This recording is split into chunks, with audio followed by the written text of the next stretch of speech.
Matt, how do you feel about sailing on the high seas? Oh, that sounds cool. That sounds cool. Well, what about diving for treasure and finding booty? Oh, yes. Yeah, I know where you're going. What about fighting off sharks? Oh my God, amazing. Do we get like naval battle as well and parrots on the shoulders? More like spreadsheets and accounting.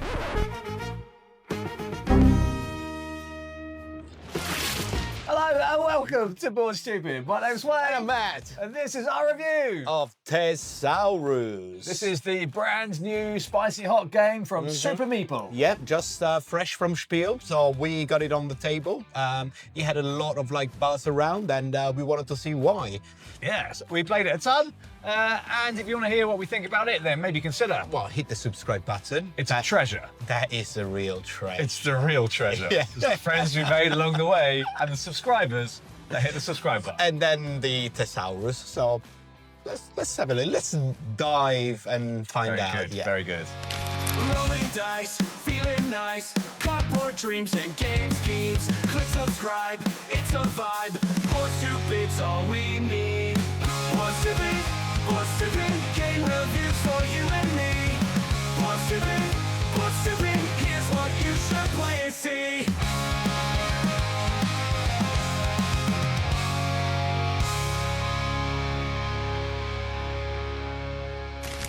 In Thesauros, that's treasure in classical Greek, you're hunting for lost gold while running a shipwrecked salvage empire. In the game, you compete with rival companies to locate, recover, and sell the most valuable treasures to the museum, all while building your reputation as the best in the business. You'll develop cutting-edge tech, hire and train expert divers, charter speedboats, piece together treasure maps, and even brave shark-infested waters. All in the name of profit and prestige. But keep an eye on those bank accounts and maybe tuck a little something away in your slush fund for a rainy day or a cheeky bribe. After 3 in-game years of deep-sea adventure, only one company will emerge with the most fame and fortune. But the real question is, will Thesauros sink or swim? Okay, Matt, so as we briefly saw from the voiceover little intro that we did, it's kind of a combination game. Let's focus first on what I think is probably the bulk of the procedural piece, which is the worker placement piece. Yes, that's a very nice piece of this game. Yeah, very much is. And it works in much like many other worker placement games where you're going to be triggering various actions. You go one by one, selecting the action that you would like to place. Your little men. Your little meeple there. And you pop it on there. And this uses worker placement where you have a sort of priority of resolution. Yes. And I quite like that. Yeah, so basically, we'll go around the table, we'll see everything we do. Putting our little men's around, and then we go procedurally from location 1 to location 10, going all around the map. Yeah. So that is I really like it because it makes a lot of the decisions and stuff, knowing exactly this goes after this, after that, and this goes. So you can kind of like plan your turn very well, because you know that in location 3 you do something, then it's gonna trigger something in location 6. So you can plan your turn, and then it's quite a beefy on that from that side of the game. Yeah, it really is. Let's take a look at the different locations and see how they actually cascade into each other. Because as you said, Matt, the actions that you take in some spaces will cascade down. Yeah. And that, I think, is key to success in this game. Yeah, absolutely. So let's start from location 1. Then location 1. Recruitment. Yeah, it's Hiring people. yeah, exactly. Where you go hire and out and hire new people, they're gonna help you. So it's a way to get in more workers for the next turns, or immediately after you getting them, and they're gonna do different things. They're gonna do different things. Yeah. We go into section 2. That is R&D. Yeah, research and development. This I really like. I think this is a really cool element of the game. There's different technologies that are going to be seeded as you go through the game. So it's going to unlock more and more powerful technologies. And they are things like different masks to get you deeper, to dive to the different treasure. There's air. There is even like sonar. Yeah, like GPS type things. it's all stuff that you're going to use on your boat. Yeah, on your boat, out at sea, to help you out finding more treasures. But to find more treasure, we go to location 3. That is where you buy maps. Because if you don't know what you're looking for, you're never gonna find it. Exactly. This is like what I think the game calls the flea market, or at least Cedric. So you're at some like market, you've got people selling you maps of the sea, and you've got different locations that you can access by using different maps. That's very important because the game is very specific in saying that you cannot even go to a specific space unless you have the map for it. Exactly. So very important. Then we go very quickly in 4. There is the water boat. The water boat will let you move equipment if the boat is at sea. We'll see later. But it's a seaplane, water plane, whatever it is. Then in location 5 is the out at sea. So that is where using your map and using your boats, you're gonna go out and literally fishing out for treasure. Exactly. So this is where you're gonna use your R&D department to boost up your divers to get more treasure. Location 6 is simply where you can go to fish out some mussels. Some mussels. So that's not the winning strategy, as Cedric's telling. This is like the booby prize. If you've got somewhere where you can't place a worker for whatever reason, you don't know what to do with them, they go mussel fishing and they get you $1. Yeah, it's kind of like I don't know what to do. Let's go there. Location 7 is the port. It's basically where you got your boat at the start of the game. Is where you can buy more boats or upgrading the boats. Yeah. Then we got location 8. That is the very museum. important one, I think. Yeah. Yeah. So what you're gonna do with this treasure once you find it? You're not a pirate, so you're not gonna dig another hole and put it hide it. You're not selling it for rum. What you're gonna do, you're selling it out to the museum. And museum's got a couple of mechanisms. Well, you need to first of all open an exhibition, so you will need to pay some money to open one. Exactly, and then you can sell treasure. All the players can sell their treasure to the show that you open, so everybody can contribute to that, and you getting whoever opened the exhibition gets something back. But it's a way to basically make more money, because otherwise with this treasure, what are you supposed to you need to make cash. What are you supposed to do? Absolutely. Last couple of 2. One is the advertising, because everybody needs a little bit of advertising. Exactly. Shout about it. It's just paper points, essentially. Very simple. Yeah, if you got cash to spare, you can do the point. And the 10th one is quite interesting as well. Yes, the 10th one is your bidding for priority, so bidding for player order for the next round. So for this one, this is your slush fund. We'll talk about economy in a minute, but there'll be some money that you squirreled away. In one of these like little boxes. Your little so safe here, secrets, which you can't touch except for bribing authorities. You're gonna do a little blind bid, and whoever pays the most will get to go first in the next round. Yeah, it could have just been a blind bid. No, it's a bribing the authorities. But fair enough. That's the.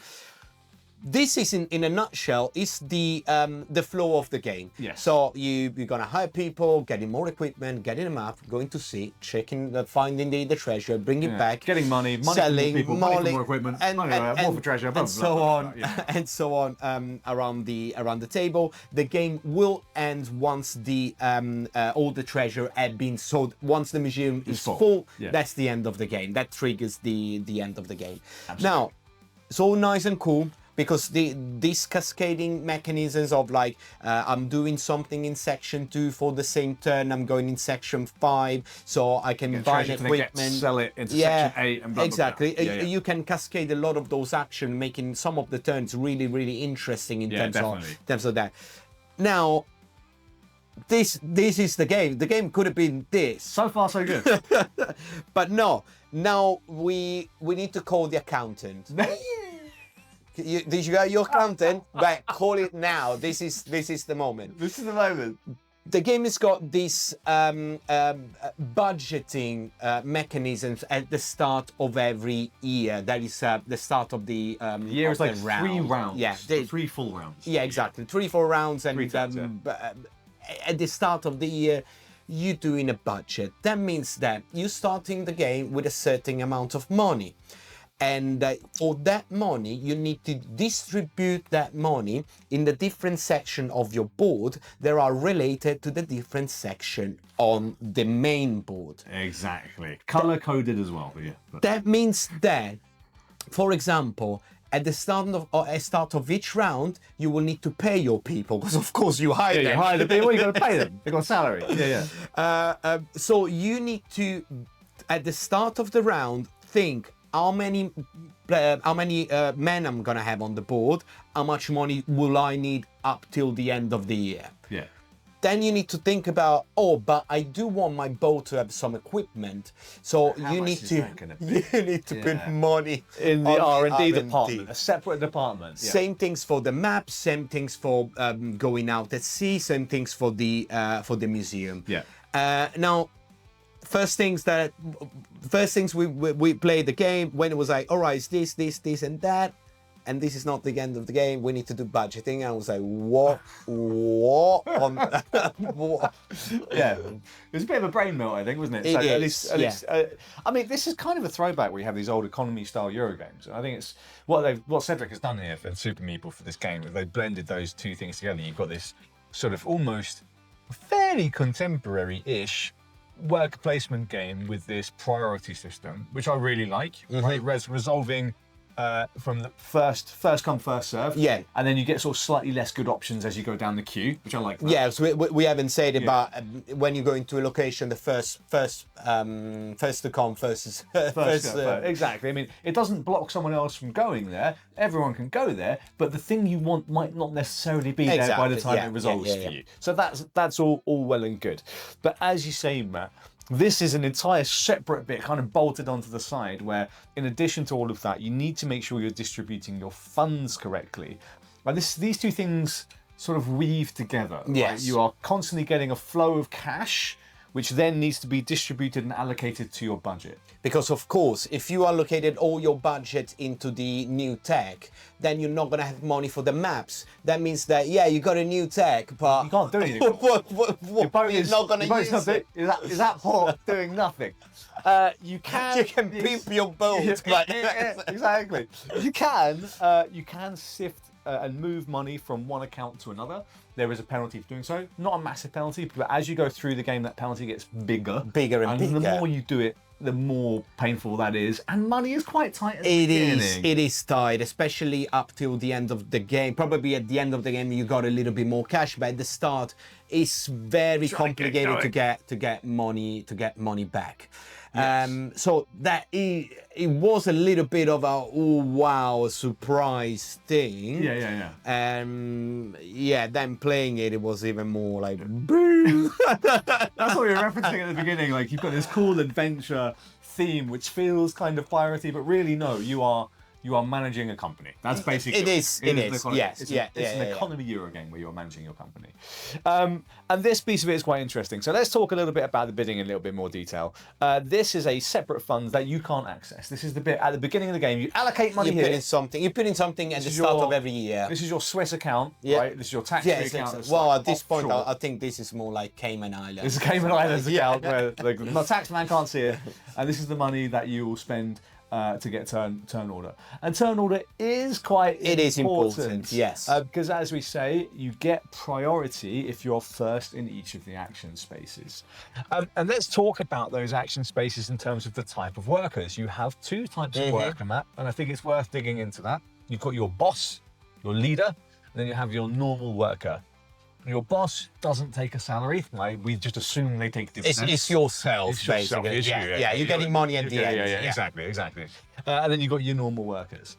There is an interesting mechanism at play here, where if you put your boss at the same location as one of your workers, you can train that worker, which is quite an interesting little element, where for that location, they basically get a little bonus. You're getting a little hat that you've stuck on one of your workers, and they will become like your boss for that specific location, written on top of that. Written on top of it, exactly. Section 3, this guy, real good. Because for each one of these section of the board, if you're using your boss, you will get a little bump. You will get, for example, discounts when you're paying for stuff, or you're getting more money when you sell stuff. More money when you sell, or if you're out at sea, you can dive twice instead of just one. So having the boss doing something is good. Having a worker that learned the ropes is even better. Is even better because you're doubling up on those bonuses. Matt, is there anything else we want to talk about mechanically? Yes, so the next part that I want to touch, it will be the out at sea section. It's probably the most complex part of the game. Yes. Or fiddly. It's the most fiddly, I would say. So what you're doing, as you can see, you got all this location dotted, like connected by dots, and you basically using that as movement space. So your boat will move a certain amount of spaces. You're starting with a 2 that can become 3 if you pay $1 for fuel, I guess, yeah. That means that your boat will be able to move 3 spaces. Now, when you're having one boat, is fine, but one option that you're gonna have later turns is to buy a second boat. And when everybody's out at sea, because at the point, well, it's called Thesauros, it's called treasure. You want to be out You want at your sea. treasure, of course you do, yeah. That part of the game started being a little bit fiddly because it's like, all right, I can move 1 here, 2 there, I can pass the equipment, I can move there. Oh, how much was this movement? This is 4, this is 3.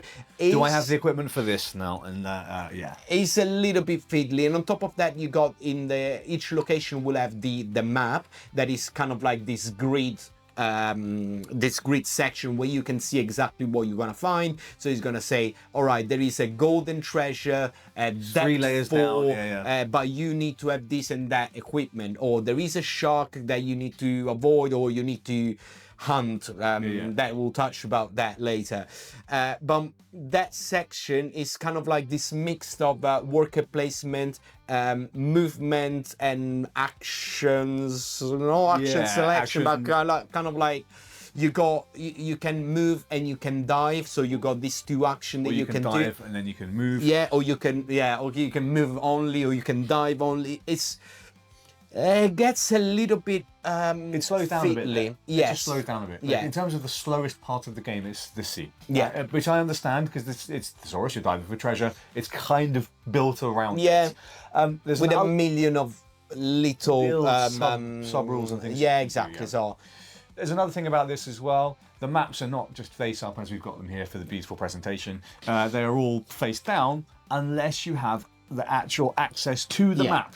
So if I've got the level 1 map, I can look at the level 1 space and I can always look at that map. Otherwise, it's face down until I visit it in person. Yes, and there are no maps in location 1. You are the first one. You're picking 3 from the piles, and you select which one you want. So you get an advantage. Yeah, you get a choice. Okay, you can see what treasures are available and which tile you want. Yeah, but then if another player buy the same map, they can look at that. They can go and access it as well. Yeah, it is the most complex piece, and not only that, you have this sea section, but your boat can also go back to port. You can exchange equipment if you buy new equipment. If your boat is next to another boat, or you pass it and you own both those boats, you can swap equipment between them. Your boat instead can go fishing, depending if you have different equipment. Yes. Or you can go and get lobsters, or you can go to this lagoon and then visit the island to find some treasure that treasure might be there as well. Yes. So there's a bunch of different stuff going on there. Matt, was there anything else that we need to cover before we talk about that's a lot. Let's go. That is a lot, let's go to the next section. There's gonna be like the comment on the game is gonna be quite chunky. Yeah. Let's talk about the production. Wayne, so production-wise, it's beautiful color palette. That is the things that attired us like immediately. The board, what it looks like, and the color palette and everything in this kind of like it's not a photograph, it's kind of a realistic painting. Is absolutely stunning. This gorgeous tropical island, it looks like. This tropical, like old civilization island. It's absolutely stunning. And the layout on how you're going around the map where you need to place your work is quite clear. So very clear. In terms of there's space for everything. Readability is really it's clear. massive, but necessarily so. There's a lot going on, and so I think they needed that space in order to make it so readable and so legible. And we did mention about the sort of procedural nature of it. It's not a comment on whether that's good or bad. It is very clear how the game flows, and I think that's a positive for the most part. Also, we get this wonderful double layer boards as well for your own little personal accounting, your budget area. You've got this little box which feels a little bit unnecessary. But I mean, plasticky. Yeah, fair enough. Or could be rewood. I need to find out exactly what that's made of.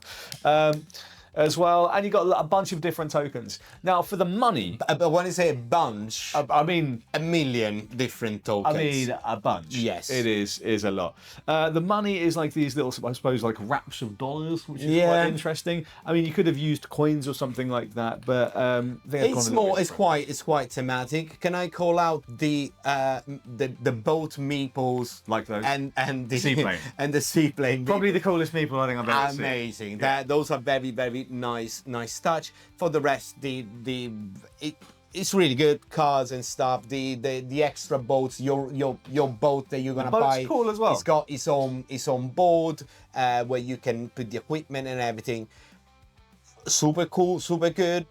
It's a table lugger. It's just like you need a very large 4 players. You need a very, very large. It's just about fitting on my table. Yeah, it's just about fit. I think. My only critique, I think, is actually just about the standard meeples. I think they're a little bit. I think they're functional. They got like square heads. They're quite because of the hats. They need it for putting up the heads, and it's something that I like. A worker placement with upgradable workers is something that I always enjoy. Yeah, so it's quite interesting. It's fine. They're just square heads. I don't hate it. It's just a bit weird.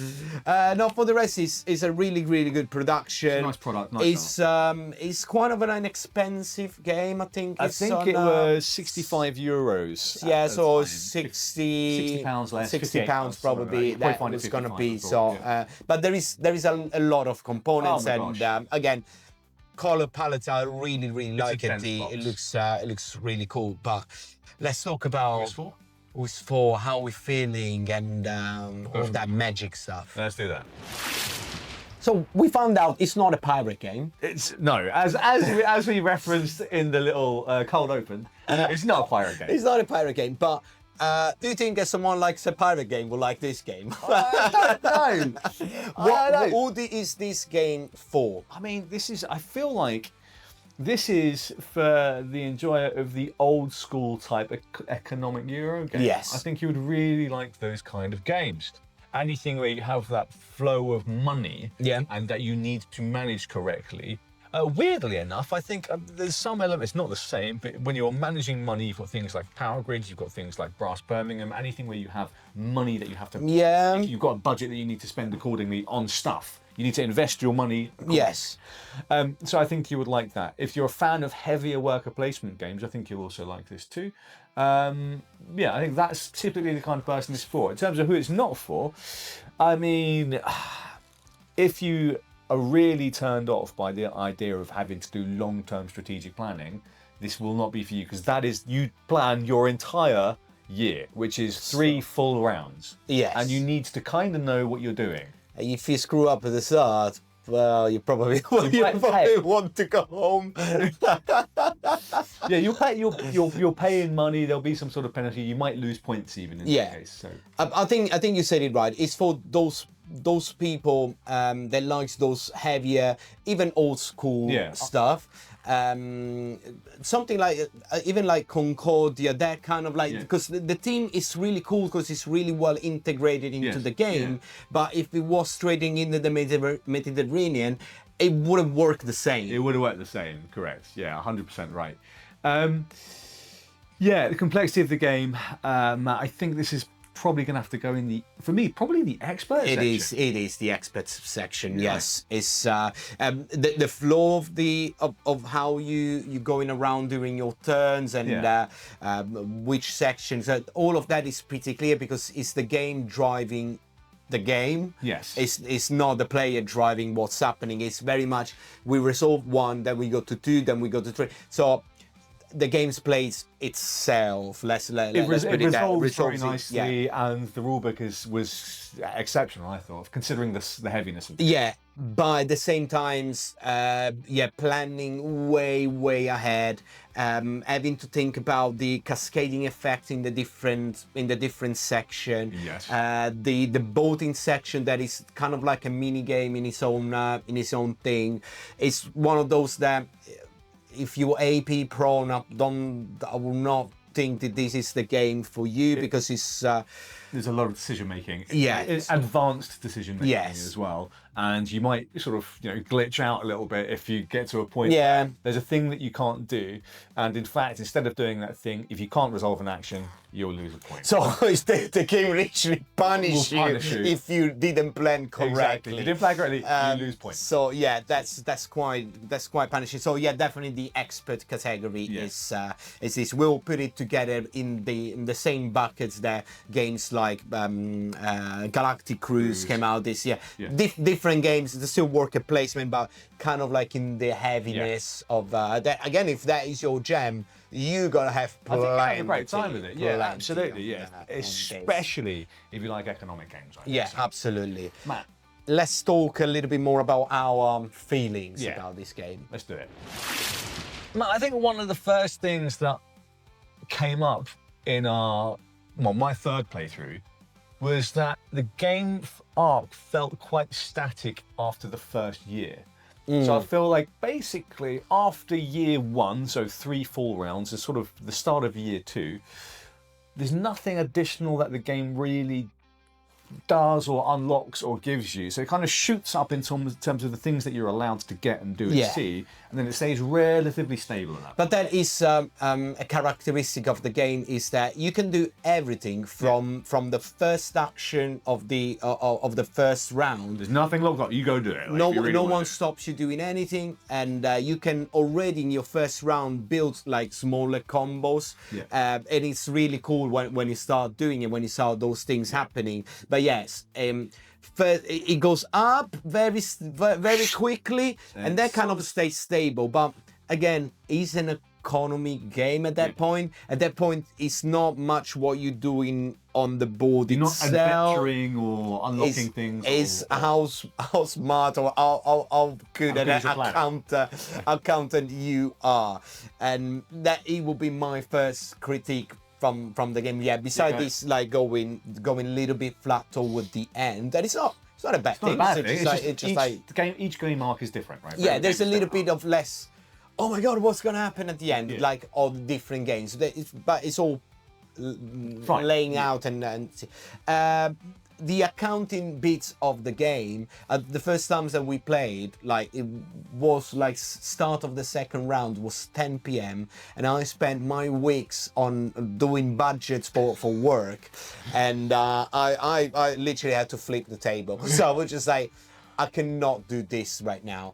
It's a game that needs. Then we played on a Sunday morning. Fine. I won, of course. Yeah, of course. I do bloody budgets and planning for my job. So, but no, it needs, at least from my experience, I need to be with a like rested head and to enjoy the game, because otherwise, that section for me is not enjoyable because it becomes like a job. More of a chore than it is. Yes, that something you can enjoy. I do understand how, instead of other people, that is the best thing, because it's just like planning that I'm 3 money here, 3 money there, and I can get 2 money from there, moving the money there. I'll sell this and I'll get this. Ooh, not at 10 p.m. for me after a week of work. So different strokes, different folks. Yeah, absolutely. I get it. But what we really liked about the games was the entire flow. The flow, how it goes. Nice. The getting the new workers, being able to do 3, 4, 5 action. Pimping your boat. The pimping the boat. Pimping the boat is cool. Getting the treasure, going out at sea and planning like, okay, I need this equipment and this equipment. I'm the only one who's got this map, so I'm gonna go there first and gonna get the big treasure that is on that tile because I'm the only one that knows it. Going and fighting sharks. That I was feeling a little bit. It's a bit weird, that, isn't it? I mean, like, Yeah, there is one of the mechanisms that you got that is when you are out at sea, you can buy what you call it, the harpoons and stuff to actually kill sharks and put them in your cold room, right? in your cold room. There are gonna be points at the end. That I didn't like it. Yeah, fair enough. Just like, it's something like on killing the sharks that I didn't like. I know that other people didn't like it as well. It could have been something else, but yeah, fair enough. I thought that is the game flatly encourages you to do it because you get points at the end for each shark that you get. poor sharks. Yeah, poor sharks. Poor sharks. I mean, I think the game kind of puts you in the shoes of this company owner. Yeah. You own this company, you go out, you're fishing treasure out of this, you don't know where this island is, you get the stuff, you sell it to the museum, you make a load of money. There's no like critique or statement or view on the ethics of your actions, which I think is kind of a missed opportunity. Yes. I think it could have been something in there to make you think while you're playing the game. Like, where am I getting this treasure from? Whose was it? And what I'm killing I know, the but sharks. to be honest, I get it. It's just a game. I probably like it that way because it make me think about that as well when I'm doing accounting. I'm not sure like my brain can compute all those things at the same time. I suppose the message is like, you know, money is worth more than anything, all right? So you're going and do these things, screw everything else, I'm going to make money. Yeah. I don't know, I just felt like that was a little bit of a missed opportunity. Maybe it's not important for most people, but I thought it could have been interesting. Yeah. But the game itself is, I would say, it's a really, really good game. Yeah, it is. It's a really good game. It's first time that you play, it's gonna take a little bit to get into it, but then when when you're planning something turn really, really well, and you can see that everything is in motion for exactly in the way that you planned it.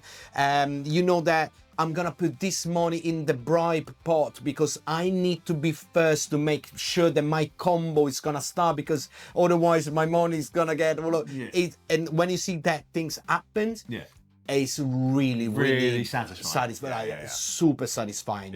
And the game itself is kind of like, it just goes. It just goes and goes and goes.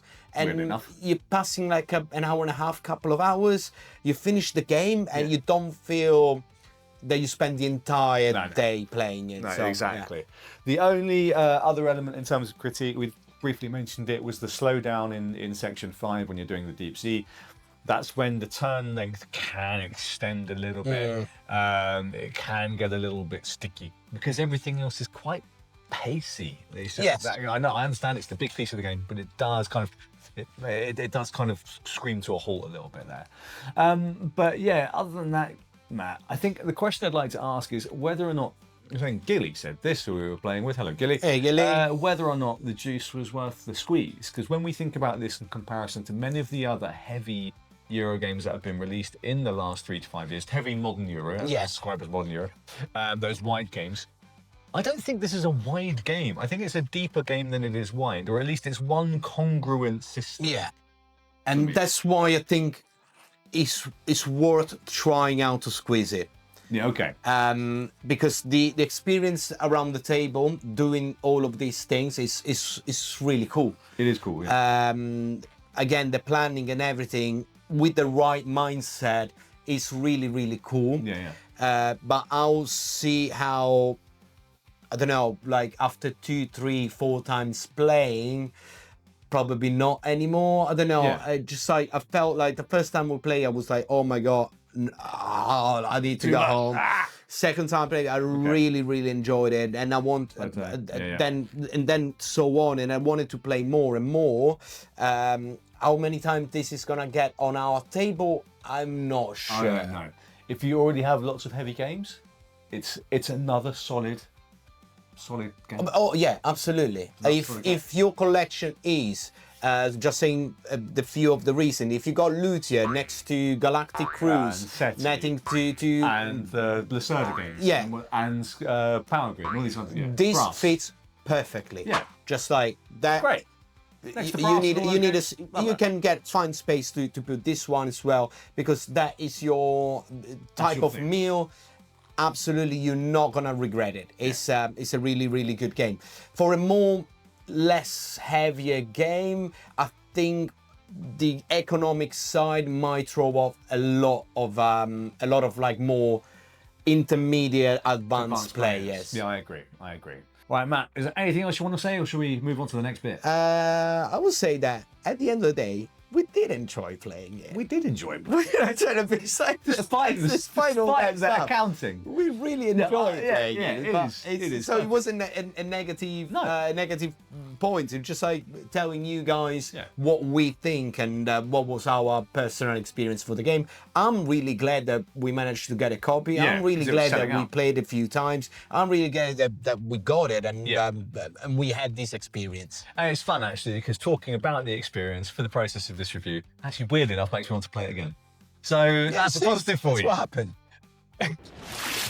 So that was our review of Thesauros by Super Meeple. Now, we haven't said it, but people were like, why is it called Thesaurus? Because it means treasure in Latin. Yeah. I thought it was pretty clear. One of those, but I thought it was pretty clear. Instead, like, people were like, why is it Thesaurus? Yeah. Where's the book? Yes, no. But that was our review of the game. But what do you think? Did you manage to get a copy of this at Essen Spiel if you were one of the lucky ones? Yeah. Is this on your shopping list? I'm waiting to know if you need to buy it or not. Absolutely. Please let us know in the comments. I think Super Meeple have done an absolutely spectacular job with the product. Really fabulous production here.